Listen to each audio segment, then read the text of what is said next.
Obrigado a todos os nossos irmãos do grupo da Fraternidade Espírito Irmão Rogério Cláudio, neste 58º mês espírita, o que é uma maravilha, né? Digamos, diga-se de passagem, que nós tenhamos 58 anos, né, seguidos de um evento espírita. Que maravilha, que Deus abençoe, que nós possamos hoje fazer parte desta comemoração com muita alegria, com muita gratidão, sobretudo, porque nós temos que ter o coração pleno de gratidão, pleno de reconhecimento aos nossos benfeitores, ao nosso mestre, ao mestre de Lyon, que nos legou esta abençoada doutrina espírita, que preenche as nossas almas, que preenche os nossos corações com tanta alegria, com tanta luz. Então, que Jesus nos abençoe, meus irmãos, que nos proteja, que nos envolva, que nós, os nossos familiares, os nossos lares, todos recebamos essa luz abençoada que nos vem da presença e do amor do Cristo. Nós, falando do Cristo, muitas vezes nós nos perguntamos onde estamos, o que se passou conosco. Dentro dos nossos corações há esta intuição da esperança. Dentro dos nossos corações há essa intuição de que algo bom nos espera, de que talvez em uma parte do caminho nós tenhamos nos perdido daqueles que nos amam, daqueles que nos querem bem, daqueles que lá atrás talvez nos dissessem: filhinho, não vá por aí. Mas nós, muitas vezes, teimosos, insistíamos no erro, insistíamos no equívoco, insistíamos nas nossas tolices e infantilidades. Então, nós, à medida que vamos tomando consciência da doutrina espírita, do conhecimento espírita, nós começamos a viver este dilema, esta batalha interior, este convite ao ser de perfeitos, que nos parece, muitas vezes, um desafio alto demais. E nós, às vezes, nos intimidamos, às vezes ficamos inquietos, preocupados, e muitas vezes pensamos em desistir. Por outro lado, dentro dos nossos corações, algo nos diz: você já recuou outras vezes, você já fugiu da luta outras vezes, vai fazer isso de novo. Até quando? Né? Vais insistir em ser uma criança? Vais insistir em não crescer, em não assumir as responsabilidades de um adulto espiritual? Então, nós começamos a viver este conflito entre essa aspiração do bem, esta intuição de que algo bom e belo está à nossa disposição. Nosso coração, nosso pensamento sentem este chamado da luz como o girassol acompanha o sol durante o dia. Mas assim como o girassol, nós temos os nossos pés cravados na terra. Caminhamos ainda, com os pés muitas vezes na lama, e nós nos sentimos divididos entre essa aspiração, esse desejo do que é belo, do que é nobre, do que é bom, e os nossos pés ainda fincados na terra e na lama. Vivemos o conflito daquele homem que já é capaz de reconhecer que existe algo, uma luz que nos atrai, um convite da vida para que sejamos mais, para que sejamos melhores, para que finalmente possamos adentrar esta felicidade que está à nossa disposição. Mas entre a nossa aspiração do conhecimento intelectual e da intuição, o desejo do nosso coração, e os pés fincados na lama, existe um trabalho a ser feito. E nós, quando lemos a Epístola de São Paulo aos Romanos, vemos que o apóstolo soube expressar este conflito que nós todos vivemos entre o homem que queremos ser, o ser que ansiamos ver nascer, e o homem real que ainda somos. Então, diz o apóstolo, porque eu sei que em mim, isto é, na minha carne, não habita bem algum. E com efeito, o querer está em mim, mas não consigo realizar o bem. Olha a expressão do apóstolo. O querer o bem está em mim, mas não consigo realizá-lo. Porque não faço o bem que eu quero, mas o mal que eu não quero, esse eu faço. Ora, se eu faço o que não quero, já o não faço eu, mas o pecado que habita em mim. Pois nós vamos trabalhar os termos do apóstolo e vamos colocá-lo um pouco na terminologia espírita. Acho então esta lei em mim, constato, diz o apóstolo, este fato em mim, que quando quero fazer o bem, o mal está comigo. Porque segundo o homem interior, tenho prazer na lei de Deus. Notem isso, meus irmãos. Segundo o homem interior, segundo a criatura lá dentro de nós, segundo a nossa consciência profunda, nós temos prazer em Deus, no conhecimento divino. Nós somos aquelas pessoas que nos emocionamos vendo os vídeos no Facebook do animalzinho socorrido por uma pessoa, o cachorrinho que foi salvo, a pessoa que ajuda um velhinho, que protege uma pessoa mais fraca. Nos indignamos com aquele brutamontes que agride uma pessoa gratuitamente. Então, está já em nós o senso do que é certo, do que é bom, do que é nobre, mas quando eu quero, nem sempre eu faço. E diz o apóstolo, segundo o homem interior, eu tenho prazer na lei de Deus, mas vejo nos meus membros outra lei, que batalha contra a lei do meu entendimento e me prende debaixo da lei do pecado que está nos meus membros. Miserável homem que eu sou, quem me livrará do corpo desta morte? Miserável homem que eu sou, quem me livrará do corpo desta morte? O apóstolo dos gentios expressa com o linguajar da sua época a luta de todos nós. Eu quero, o poder de querer está em mim, o poder de amar o bem está em mim, mas quando eu me coloco a fazer o bem, é o mal que está comigo e que se apresenta. Então ele expressa esta profunda divisão que existe em nós, querermos o bem e vivermos no mal. Querermos realizar esta aspiração profunda que está em nós. Nos emocionamos diante de um ato de nobreza, mas na hora de agir, é o velho homem que se apresenta. Então, hoje nós vamos tentar entender, basicamente, o que é que nos diz o apóstolo.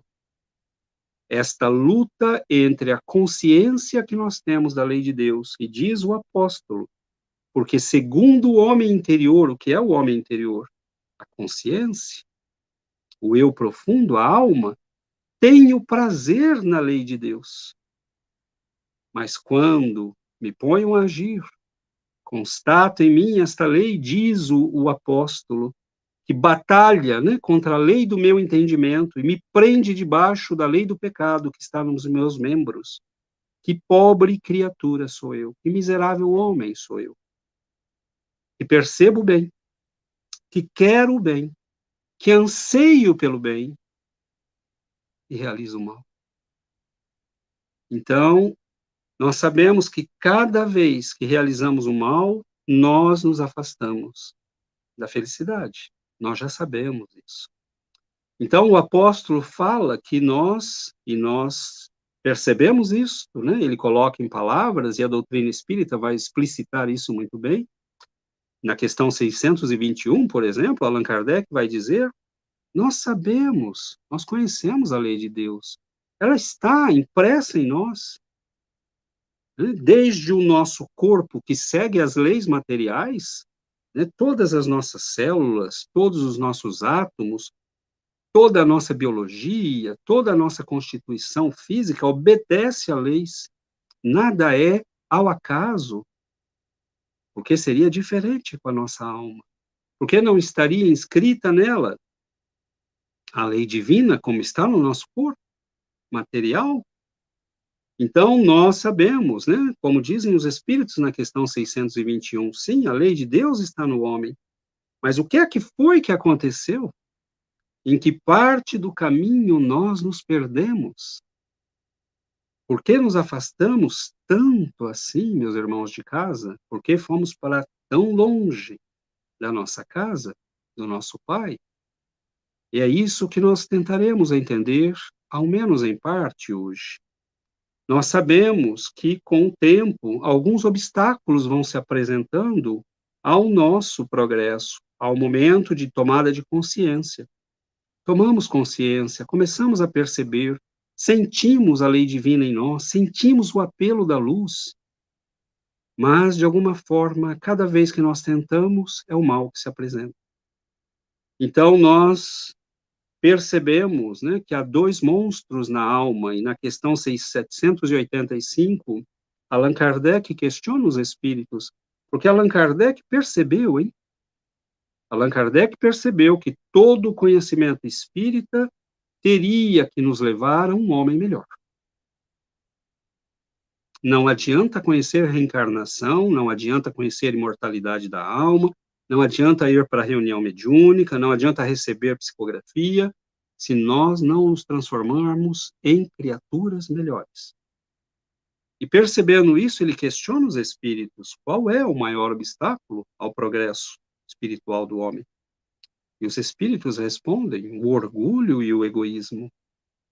Refiro-me ao progresso moral, pois o intelectual avança sempre, responde o benfeitor espiritual. E nós nos questionaríamos, né, por que que o progresso intelectual avança sempre e o progresso moral, não? Na verdade, os dois progressos avançam sempre, mas nós devemos fazer uma distinção aí. Os espíritos não nos teriam falado isso sem uma razão. E a probabilidade deles terem errado é muito pequena, né? A nossa de não ter compreendido que é muito maior.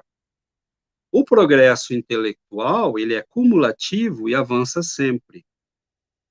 E ele avança sempre porque ele não encontra barreiras. Ele não encontra barreiras porque nós, à medida que vamos evoluindo, começamos a descobrir que a inteligência é útil, começamos a descobrir que nós podemos colocá-la a serviço das nossas paixões. Então, eu aprendi nas fases primitivas, eu comia comida crua. E aí eu descubro que, fazendo cozer os alimentos, eu posso digeri-los mais facilmente. Mais tarde, eu guardo esse conhecimento e descubro os temperos. Então, eu começo a colocar a serviço do meu bem-estar o meu conhecimento. E aí nós corremos o risco, né, que vem com o aperfeiçoamento da inteligência, nos dizendo os espíritos, muitas vezes ela será colocada a serviço simplesmente das nossas paixões, criará necessidades que não existem, né, e sofisticará os prazeres e as paixões. Então é por isso que no Livro dos Espíritos, Allan Kardec vai perguntar: por que vemos povos desenvolvidos e às vezes tão pervertidos? Porque há um desenvolvimento desigual da inteligência com relação à moral. E por que a moral não é igualmente cumulativa? Lógico que ela é. Não foi isso que o Espírito quis nos dizer. Ela é cumulativa, porque o esforço que eu fiz, eu aproveito para fazer novos avanços. No entanto, temos um pequeno problema aí. Veja como é. Deus garantiu que pelo menos uma parte de nós se desenvolveria facilmente, né? A inteligência. E a própria inteligência nos leva a refletir sobre as consequências dos nossos atos e nos ajuda no desenvolvimento moral. Contudo, o desenvolvimento moral, ele depende de vontade e de livre-arbítrio. Ah, César, mas aprender também depende. Mas bem menos. Porque eu preciso aprender para ter conforto. Eu preciso aprender para garantir o meu sustento, as minhas paixões, né? O sofisticar, inclusive, as minhas paixões e prazeres. Mas o desenvolvimento moral, eu preciso realmente de livre-arbítrio e de vontade. Porque ele se opõe exatamente a estes prazeres que a inteligência sofistica, que a inteligência favorece.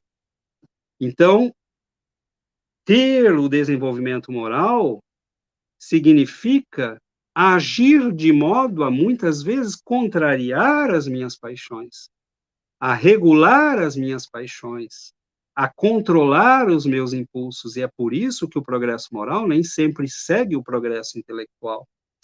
E Allan Kardec, estudando a questão, né, por que nós nos afastamos tanto assim de Deus? Por que, estando a lei divina na nossa consciência, nós nos perdemos no caminho?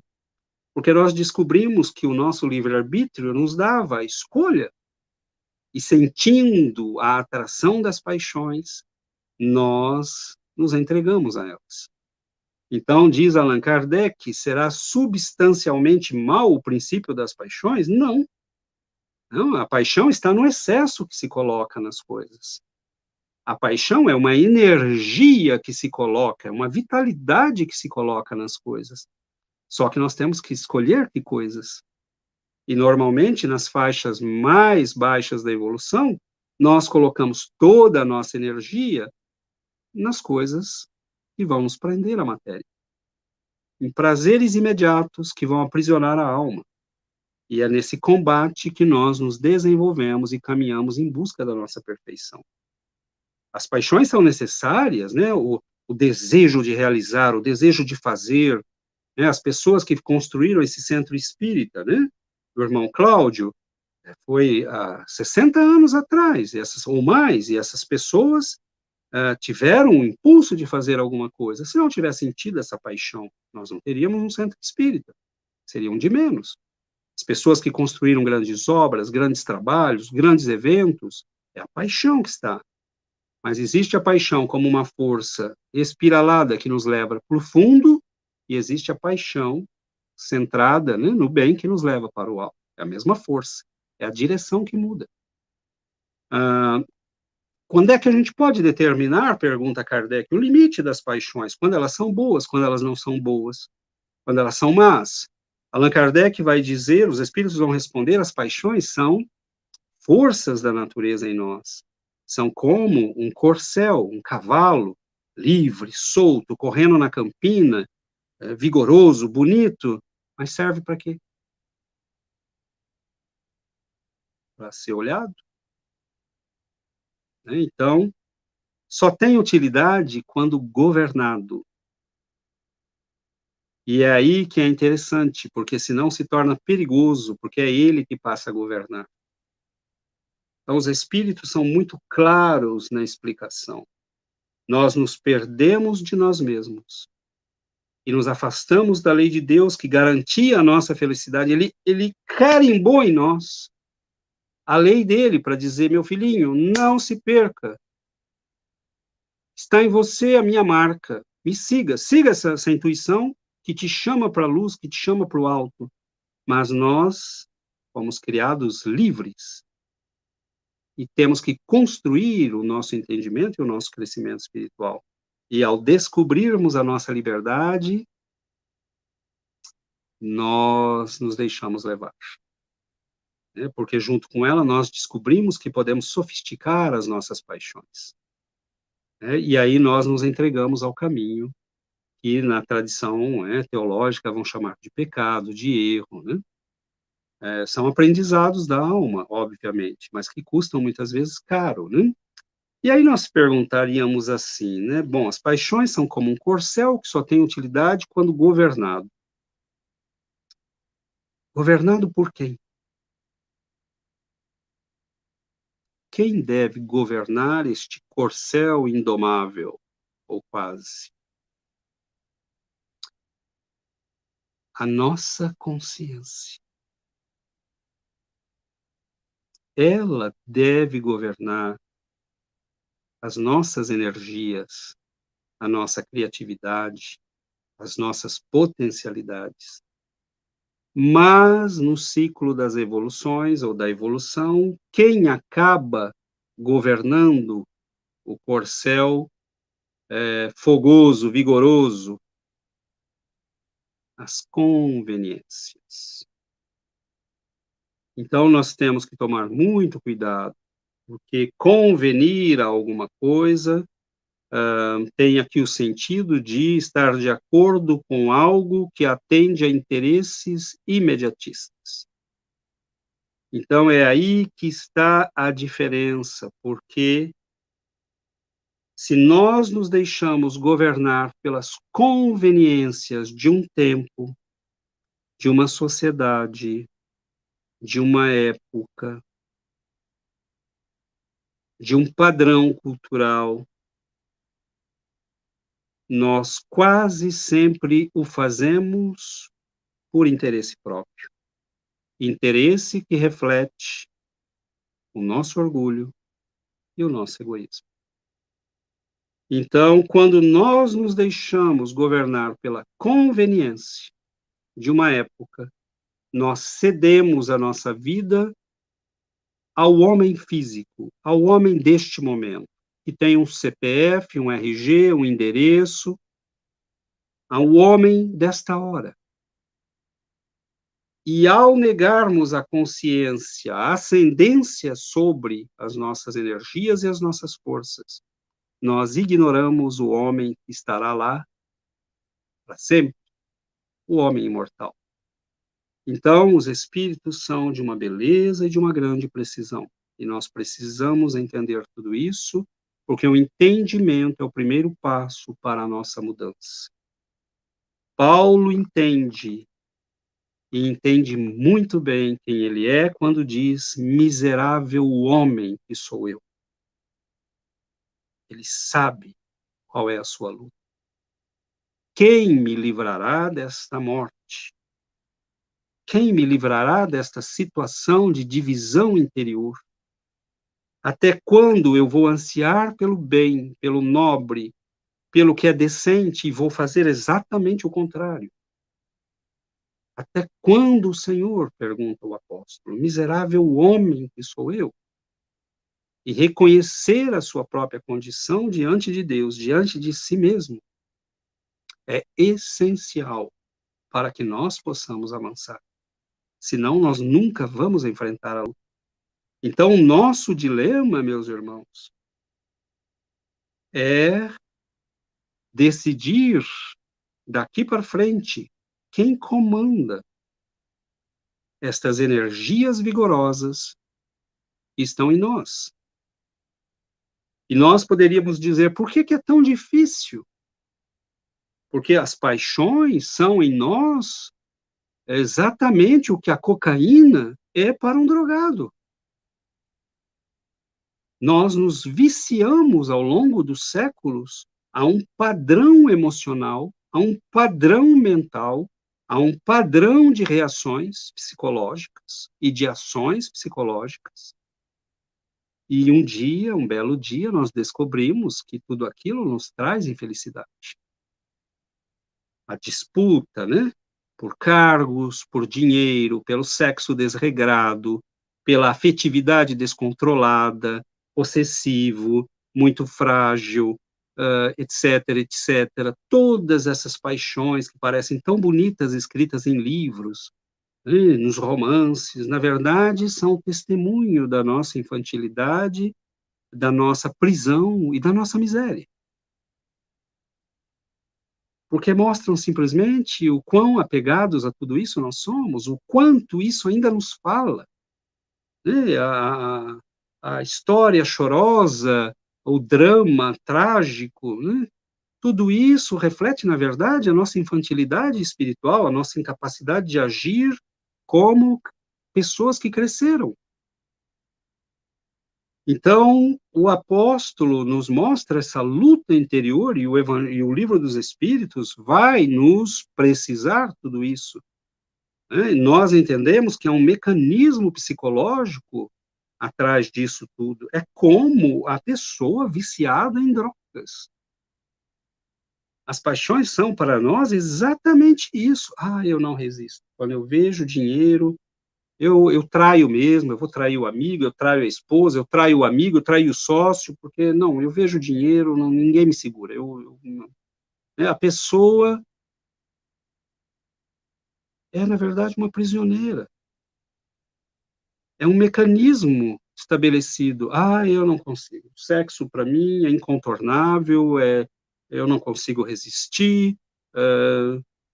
Não, poder para mim é tudo. A pessoa não fala, mas ela vive assim. Nós vemos que tem pessoas que entregam a sua vida, entregam a família, né? Vendem os filhos, se você exigir para que possa ter um cargo na prefeitura, no governo, seja lá onde for. Vício. Estamos viciados na miséria e nos conformamos a ela, até que nós começamos a vislumbrar outra coisa. Primeiro, nós sofremos, como todo viciado sofre. Sua vida se limita, suas perspectivas se limitam, as tragédias que ele cria vão acontecendo em cadeia e elas refletem sempre os dois monstros que nós guardamos com muito carinho na alma, o orgulho e o egoísmo. A nossa paixão pelo dinheiro nos faz roubar o dinheiro da merenda ou o dinheiro da educação. Aquela criança que era para ser educada não foi, ela é cooptada pelo tráfico de drogas. Aquele menino vira um traficante e amanhã ele está na porta da universidade chique do seu filho para vender droga para ele. Mas se ele tivesse sido educado, essa tragédia teria parado no começo. Não teria acontecido. Então nós achamos que podemos defender o nosso, que se danem os outros. Eu consegui o meu. Eu estou bem, eu estou rico, tenho dinheiro, eu tenho uma casa murada, né? Eu estou isolado da miséria, da pobreza e do sofrimento. Não tá. Porque a lei de ação e reação vem nos buscar, mais cedo ou mais tarde. Ninguém escapa das consequências. E um dia nós começamos a entender isso. É um sofrimento, é outro, mais outro, mais outro. Até o dia que nós dizemos para nós mesmos: basta, eu estou cansado disso. Eu estou cansado desta miséria. Miserável homem sou eu. E gritamos para o Senhor: quem me libertará deste corpo de morte? Que Paulo associou todas as lutas ao corpo, o que é muito natural, porque é de lá que vieram as nossas paixões e a exacerbação das paixões, né? As paixões nascem de coisas muito simples, como comer, beber, realizar o sexo, né? Ter conforto, ter bem-estar, é sempre ligado a necessidades quase sempre físicas. Então, Paulo vai associar isso ao corpo, infelizmente, isso vai trazer na tradição cristã um ódio do corpo, do sexo, do bem-estar, né? E aí nós caímos no outro extremo, mas essa é uma outra história. Então, nós temos aí que responder à questão do apóstolo: quem me livrará? Pergunta ele. Quem me libertará desta contradição profunda da minha vida?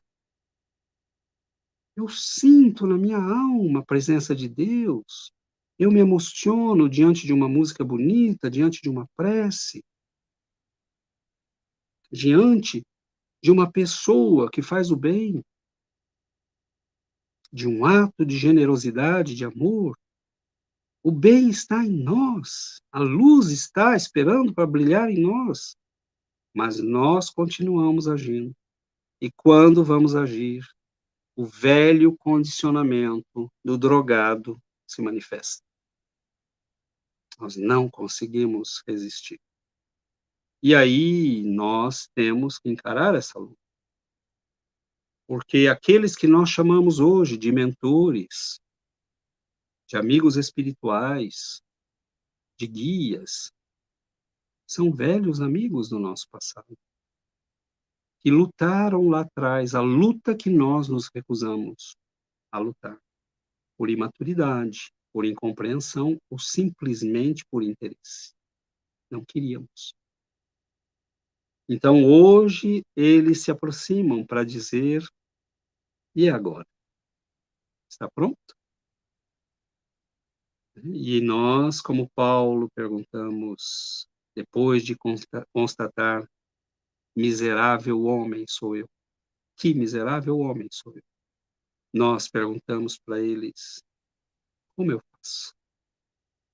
Qual é o caminho? Como eu me liberto? Até quando eu serei prisioneiro? Porque nós somos prisioneiros. Um viciado é prisioneiro do vício. Uma pessoa que está viciada em qualquer das paixões tradicionais que nós conhecemos, a mão cheias, é um prisioneiro. O sujeito compra uma casa, compra duas, ganha 1 milhão, ganha 3, ou rouba 1 milhão, rouba 2, rouba 10, e não acaba nunca. E o vazio está sempre lá, a infelicidade está sempre lá, o ciclo de tragédias está sempre lá, porque tem vazios na nossa alma que só Deus preenche. Só o desenvolvimento espiritual preenche. Há escuridões na nossa alma que só a luz divina pode iluminar. Então, Allan Kardec pergunta, né, se nós queremos responder ao apóstolo: como me liberto? Poderia sempre o homem, pelos seus esforços, vencer as suas más inclinações? É como se ele perguntasse, né, nós temos alguma chance? Sim, e frequentemente fazendo esforços muito insignificantes. O que lhe falta é a vontade. Ah, quão poucos dentre vós fazem esforços. Então, nós falamos, né, damos a desculpa: irresistível, é irresistível, né? A vontade, na verdade, está nos lábios. Nós estamos bem contentes de não resistir. Até que o sofrimento faça doer tanto a alma que a gente talvez aí pense em mudar. Mas os espíritos são categóricos. Sim, e frequentemente fazendo esforços muito insignificantes. O que quer dizer o espírito com isso? Que se nós fizermos um esforço mínimo a cada dia, porque todos os nossos vícios começaram como todos os vícios começam. E note que eu estou falando de vício aqui, a gula, o álcool, o sexo desregrado,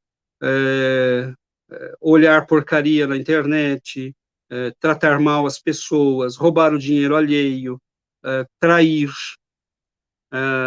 trair amigos, ser infiel aos princípios morais que nós conhecemos. Nós podemos enumerar todos, nós conhecemos todos eles. A questão é, todos eles começaram pequeninos, como o drogado que pega um pouquinho para experimentar, um traguinho para saber o gosto. E nós nunca mais conseguimos parar, e fomos aumentando. Então, o que diz o Espírito aí? Você começou de pouquinho, saia de pouquinho. Se você andou 500 metros para a direita e agora precisa fazer o caminho de volta, você tem que andar 500 metros. Você foi um passo por vez, volte um passo por vez. É a lógica. Né? Então, aí vem a necessidade de entender que nós temos que fazer esforços pequeninos. Né? Hoje eu não vou ligar e não vou olhar porcaria nenhuma na internet. Eu vou assistir uma palestra, eu vou assistir um estudo, eu vou começar a organizar a minha vida interior. Um dia, 2, 3, e aí nós começamos a acumular energia. A quem mais tem, mais será dado. Cristo foi categórico. Ou seja, todo o universo no qual você colocar as suas energias vai responder segundo a tua vontade. Então, dizem os espíritos, o que lhe falta é a vontade. Porque a vontade nasce da convicção profunda que chegou a hora de mudar. E essa convicção, muitas vezes, só vai aparecer depois de muito sofrimento, infelizmente. Mas para aqueles de nós que já vivemos as grandes tragédias do passado, os grandes romances, aquelas histórias escabrosas, as guerras, as 1000 traições políticas, nós estamos cansados. Nós queremos algo novo. Nós queremos respirar. Mas nós temos que lidar com aquilo que nós fizemos. E a primeira coisa com a qual nós temos que lidar é conosco mesmos. O que eu fiz de mim mesmo precisa ser refeito. Então, dizem os espíritos, basta a vontade. Aquela que nasce da decisão profunda e chegou a hora. Eu vi pessoas que pararam de fumar do dia para a noite. Sofreram 2 anos de acordar gritando no meio da noite, em pesadelo, com vontade de entrar com o carro numa parede, mas resistiram.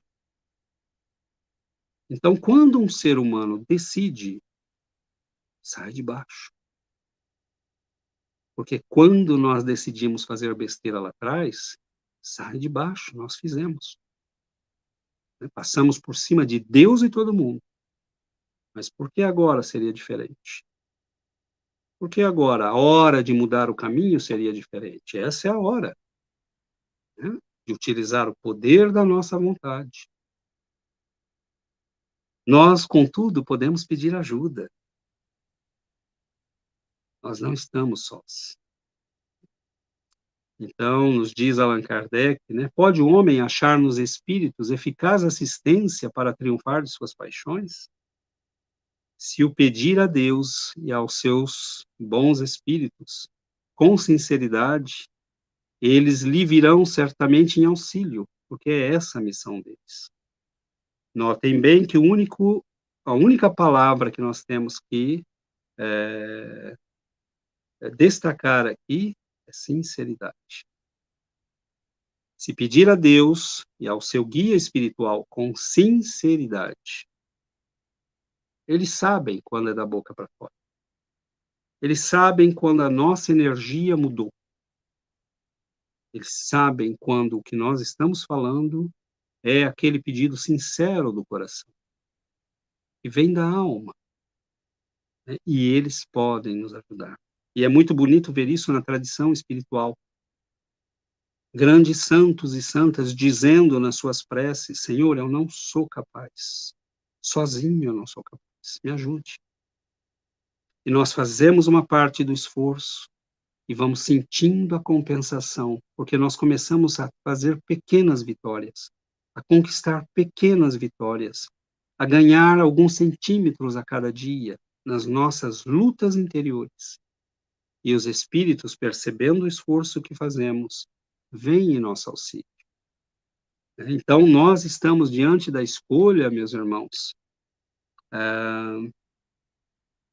de lutar contra nós mesmos. Nós temos sido o nosso maior inimigo.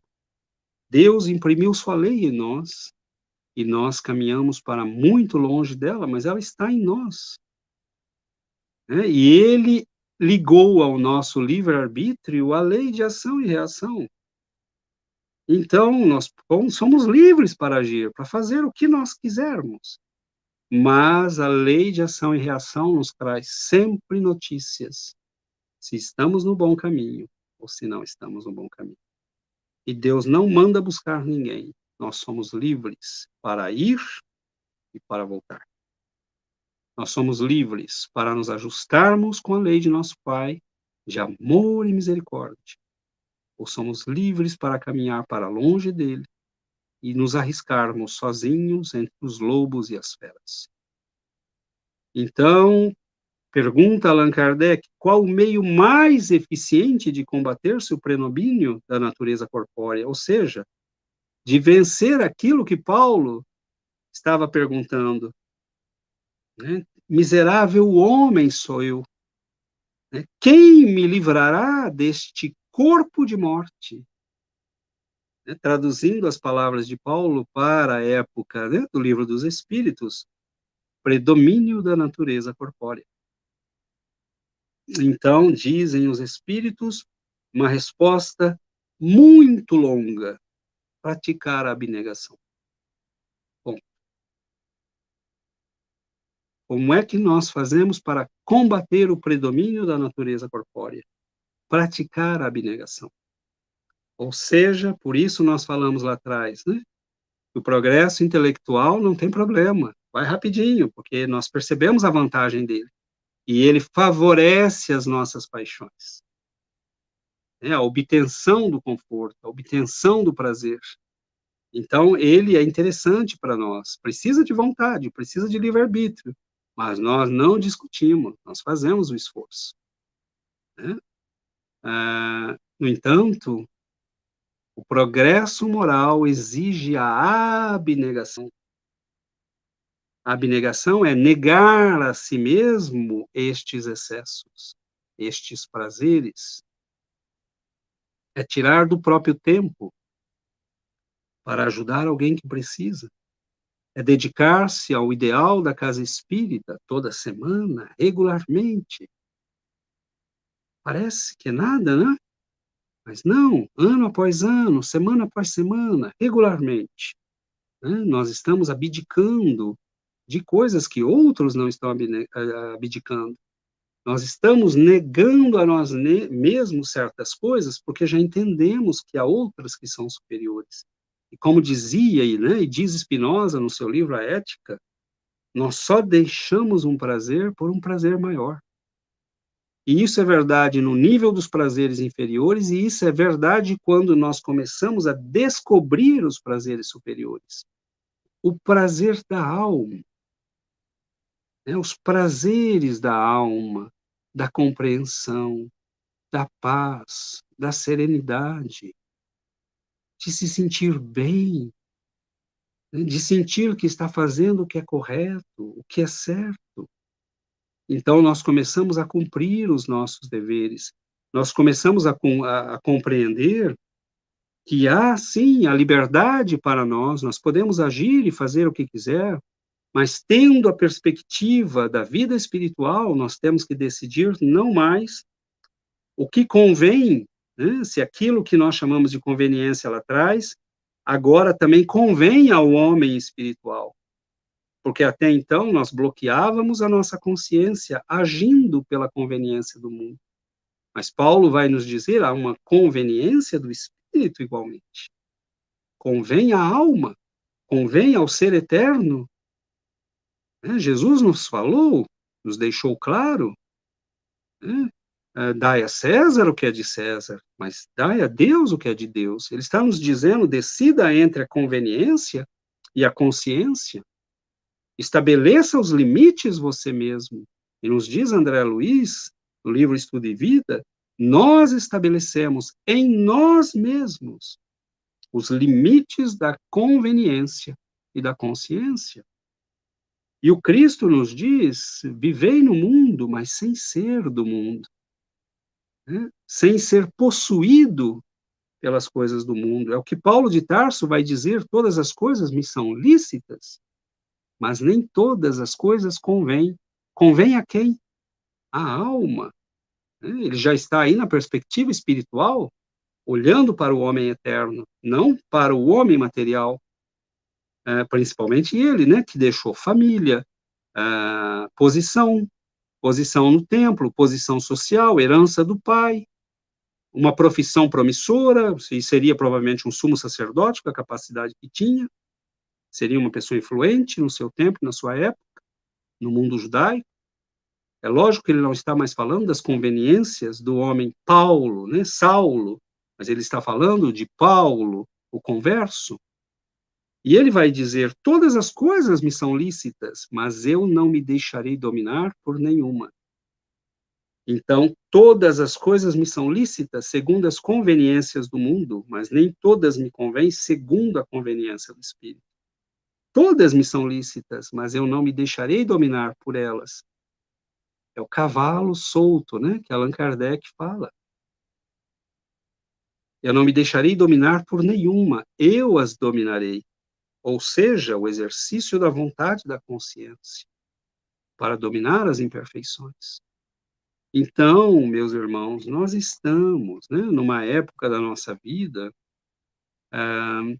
que não há mais, né, não há mais ilusões.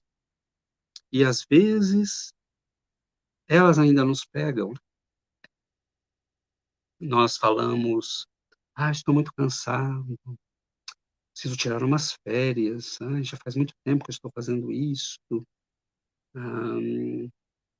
eu preciso mudar, e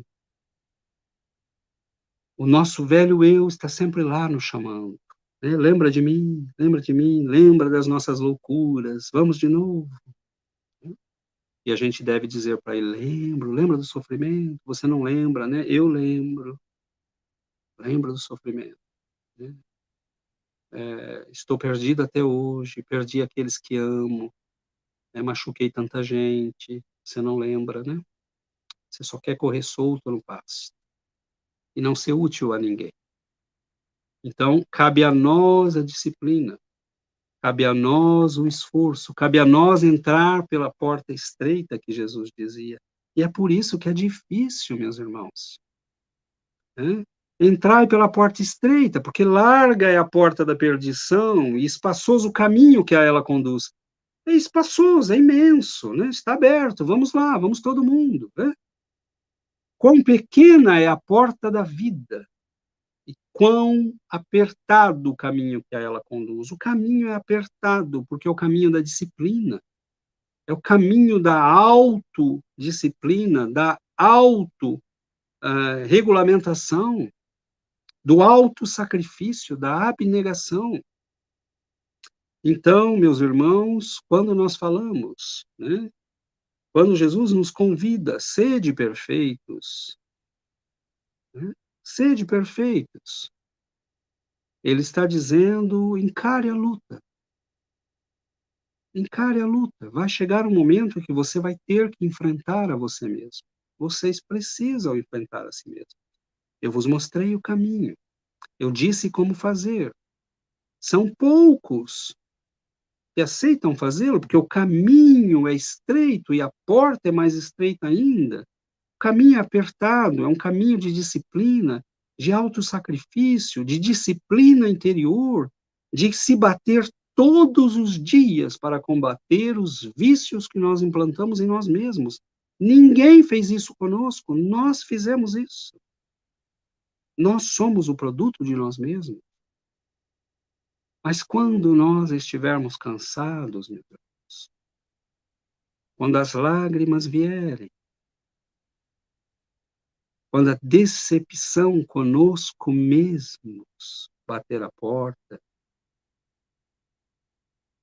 quando nós nos sentirmos afundar, né, lembremos daquele dia no mar da Galileia,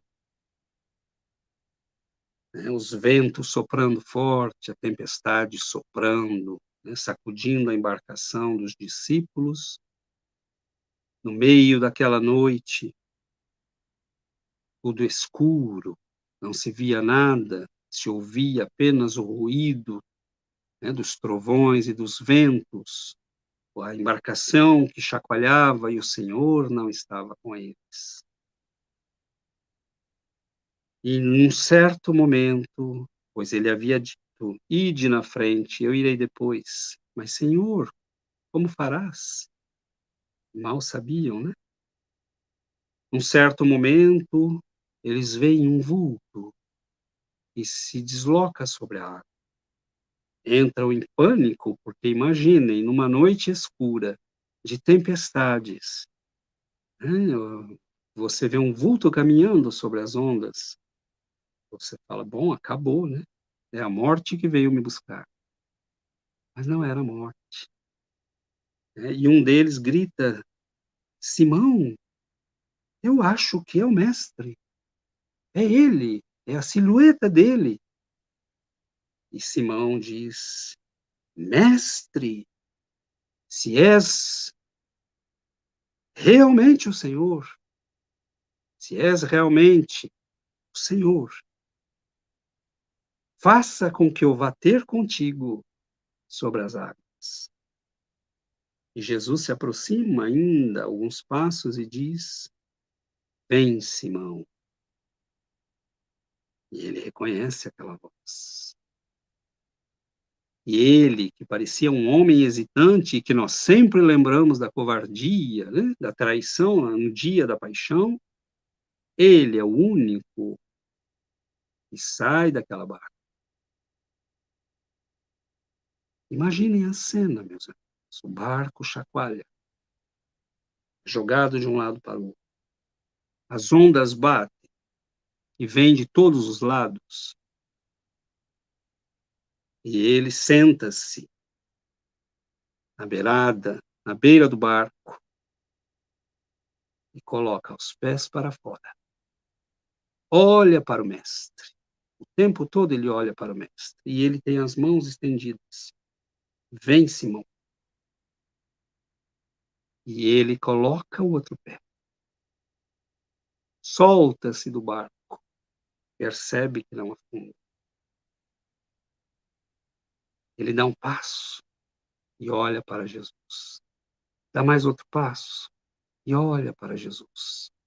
Dá mais um passo e sente o vento que chacoalha. Fica desatento, olha para baixo e vê a escuridão das águas. Perde-se do mestre, começa a afundar. Nós somos Simão Pedro afundando, mas nós esquecemos de fazer o que ele fez. Ele grita a plenos pulmões: Senhor, salva-me. Senhor, salva-me. E estende os braços, já quase se perdendo nas águas, e sente as mãos do mestre, firmes. E ali ele sente a tranquilidade de que nada poderia feri-lo. Ninguém, coisa alguma, a não ser seu próprio medo, sua hesitação. E o mestre diz: homem de pouca fé, chegaste tão perto. Homem de pouca fé. Mas certamente Jesus teve orgulho daquele homem, daquele discípulo ali, porque ele teve a coragem de, ouvindo a voz do mestre, sair na escuridão para atender aquele chamado. Simão, vem, sou eu. Jesus o levanta e entram os dois na barca. Pedro se coloca de joelhos e diz: Senhor, tu és verdadeiramente o Filho de Deus. Então, meus irmãos, quando as águas turbulentas da vida estiverem nos sufocando, quando na luta contra as nossas paixões elas parecerem nos sufocar e que as nossas forças estão se esvaindo e que nós perderemos a batalha, gritemos interiormente: Senhor, salva. Em nome de Deus, salva-me. Então Simão Pedro responde à pergunta de Paulo: Paulo, ele nos salva. Grite por ele. E quando nada mais nos restar, tenhamos a coragem de gritar e de estender as mãos, porque ele estará lá. Se o nosso coração for sincero, for autêntico, for verdadeiro, se a nossa vontade de mudar não for apenas um discurso, mas uma vontade autêntica da nossa alma. Senhor, salva-me em nome de Deus, e nós sentiremos a sua mão nos tirando e nos salvando. Que Jesus, meus irmãos, abençoe os nossos esforços de melhoria, e Ele abençoe a nossa luta de crescimento, e que nós não desistamos, porque isto nós já fizemos muitas vezes.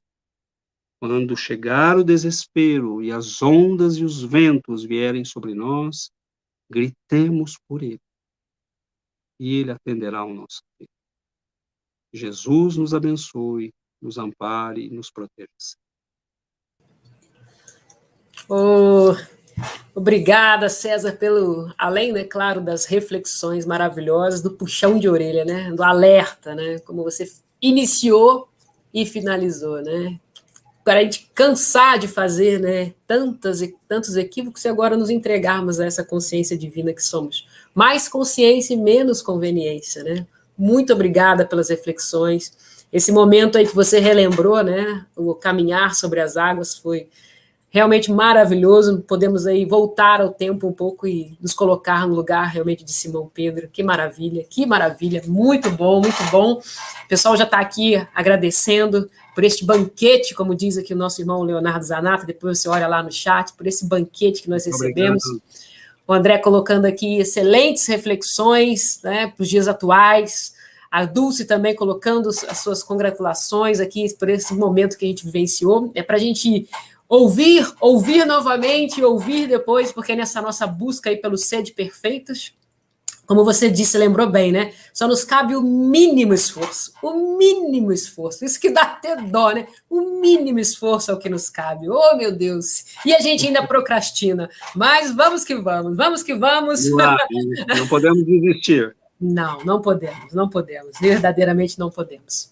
Bem, vamos dar os nossos recadinhos da semana. Lembrando aqui que agora, neste sábado, ainda pelas comemorações do nosso 58º mês espírita, teremos a nossa roda de conversa às 16 horas. O tema central será o homem de bem, né? Como construir esse homem de bem. Teremos aí, receberemos a nossa irmã Rosana Silva, né, que já esteve aqui conosco, a nossa irmã Marluce Ferreira e o nosso irmão Roberto Machado, aí da nossa casa, vai estar conosco, aqui brindando nossa tarde de sábado, às 16 horas, teremos aí esse nosso encontro. Vamos passar aqui, então, agora as programações da semana para as casas, né, co-irmãs. Pelo GEAC, amanhã, a nossa irmã Rosana Silva, também lá de Montes Claros, a mesma que estará conosco no sábado, vai falar sobre o tema Conhece-te a ti mesmo. Ah, bem lembrado quando você falou, estava aqui da minha mente, você falou, quando o Pedro fala, né? Tudo me é lícito, mas nem tudo me convém. Então, vamos buscar isso daí. Na quarta-feira, pelo GF, teremos o tema Bem-aventurados os que são misericordiosos, às 19h30, com o nosso irmão Sidônio Nunes, lá pelo canal do GF. Na sexta-feira, né, pela Rádio Brasil Espírita, o André vai estar também trabalhando, já está já há algumas semanas, falando sobre Descortinando o Livro dos Médiuns, toda sexta-feira, às 21 horas, também encontro ele traz convidados, nossa irmã Elaine Moura também aqui da região também contribui, outros convidados que são trazidos aí pelo André, né? Mas agora a gente tem um recadinho especial também para o Congresso Espírita que vai rolar nesse próximo final de semana. Fiquem atentos aí, olha só.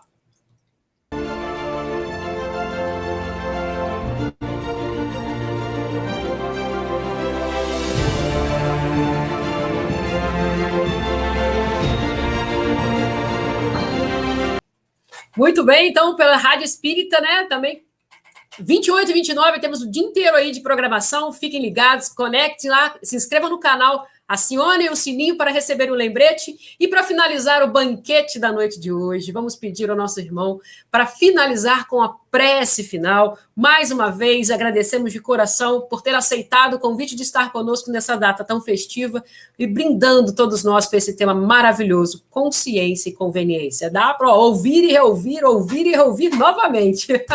Vamos que vamos. Muito obrigada, César, e a todos que nos assistiram, que nos acompanharam, que aí fortaleceram essa egrégora de muito amor, de muita paz, mas também de muita ação, né? Cansemos de atender as conveniências e vamos atender a nossa consciência. Muito obrigada, César. É com você. Por favor, encerre esse momento. Vamos lá, então, vamos fazer a nossa prece. Senhor Jesus, divino amigo, divino benfeitor, nossos corações se elevam em gratidão, Senhor, em reconhecimento do teu amor, da tua compaixão, da tua bondade para com todos nós. Agradecemos, Senhor, a oportunidade do entendimento, a bênção da doutrina dos espíritos superiores, e descortinam diante dos nossos olhos e corações o teu amor, tua sabedoria, a tua compaixão para com todos nós. Nós te pedimos, Senhor, que abençoe os nossos irmãos nos hospitais, nos asilos, nos orfanatos, nas prisões. Nós te pedimos, Senhor, que abençoe a criança que marcha sozinha na rua, sem abrigo e sem amparo. Nós te pedimos, Senhor, pelos corações que se afastaram da luz, que caminham voluntariamente para longe de casa, sem entender a dor e o sofrimento, constroem para si. Nós te pedimos igualmente, Senhor, por aqueles que trabalham, por aqueles que se esforçam, por aqueles que lutam, por aqueles que persistem. Nós te pedimos pelos corações humildes e corajosos que permanecem nos seus postos, ajudando, amparando, socorrendo, instruindo, abrindo caminhos para aqueles que virão depois. Fique conosco, Senhor, que a tua luz nos alcance, que ela ilumine nossos caminhos, proteja nossos passos, auxilie nossos corações a dar prioridade ao amor, à sabedoria e ao bem. Fique